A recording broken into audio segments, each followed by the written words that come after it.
Pretty much the only pair of Christmas movies that I can bear to sit through each year, for family tradition's sake more than anything, is the first two Home Alone flicks, with everyone's favourite grumpy preteen Kevin being mistakenly left alone at Christmas by his idiot parents and having to defend his family's mansion from two dimwit crooks, Harry and Marv. I'll admit, the slapstick is still pretty funny. Daniel Stern in particular can really sell getting hit in the forehead with a brick. And seeing as how it was a massively grossing franchise, it makes a certain kind of sense from a marketing perspective to make a video game about it.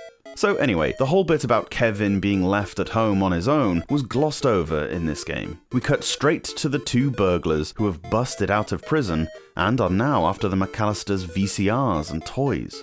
You play as Kevin and have to find a certain amount of your family's treasures before the bad guys do. These can be in plain sight, or hidden in dressers, drawers, refrigerators, toilets, and so on.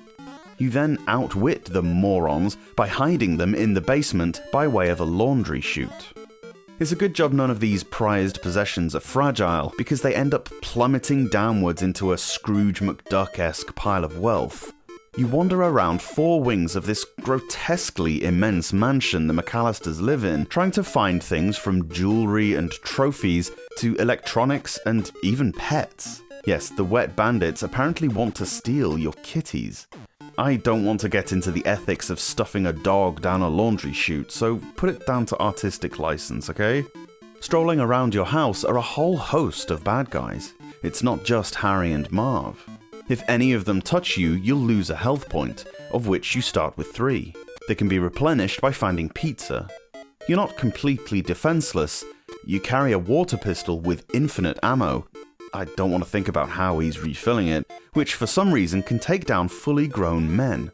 You have to fire at them a ton of times, and they'll likely cause you damage before you manage to fell them, so you're probably best jumping over them. There are also finite amounts of ammo for a slingshot, a BB gun, and a couple of other things.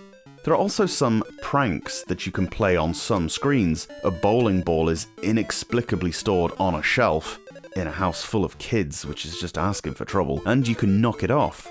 It'll crash to the floor, shaking the whole room, which causes an ornament to fall from a different shelf onto some guy who watched you do the whole thing. There are others as well, but none of them are particularly funny, and suspending your disbelief is even harder here than it was while watching the actual films. Not content with piling his inheritance up in the basement, when the quota has been reached, Kevin wisely decides to go stash everything he saved in the safe. So you have to find the key to the basement. Down there, it's not safe, however. This is where the bosses live.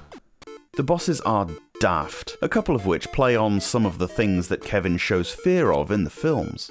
The first boss is a giant tarantula that you need to kill by knocking bricks down onto it. There's a rat and a ghost, culminating in the Wet Bandits themselves. Well, actually, you for some reason have to then fight the furnace thing after that. You just fire your water pistol at it enough times to extinguish the flames. Graphically, the pictures do kinda look like the characters if you squint a little. The John Williams music is kind of there, if you squint your ears somewhat, or whatever the equivalent is, but as the overall game is to the movie, each aspect is a shoddy representation of what it should be. The gameplay is where Home Alone really struggles though. You often ghost right through objects, leading to you taking damage while trying to pick something up. The movement is so slippery that it can take a quarter of a screen for Kevin's momentum to stop. The films are most famous for the pranks and spots, and while you think to yourself, I can't believe they fell for that, the flow between spots is smooth and still quite believable, considering the relative IQs of the two baddies. Here, they mostly don't exist, and when they do, they're just dumb, with a crook conveniently stood in the exact worst place they could be, just waiting for you to trigger the trap. Anyway, the whole premise of the story was to stop the goons, not let them in and just hide all your stuff. Just a silly, silly game with as much appeal as a plain cheese pizza.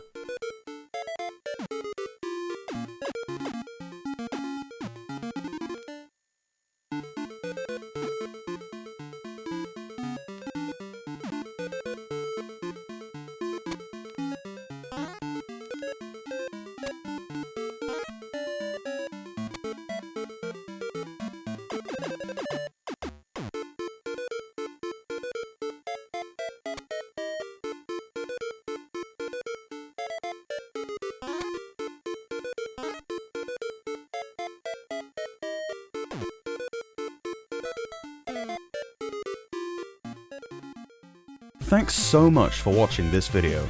Let me know your thoughts on the game down below, and if you can spare a second, give the review a quick thumbs up, it really helps out. Subscribe to the Portable Power Podcast for a new Game Boy review every day from Monday to Friday. Or alternatively, new episodes of the podcast drop every Saturday and Sunday on whichever platform you get your pods. See you later on.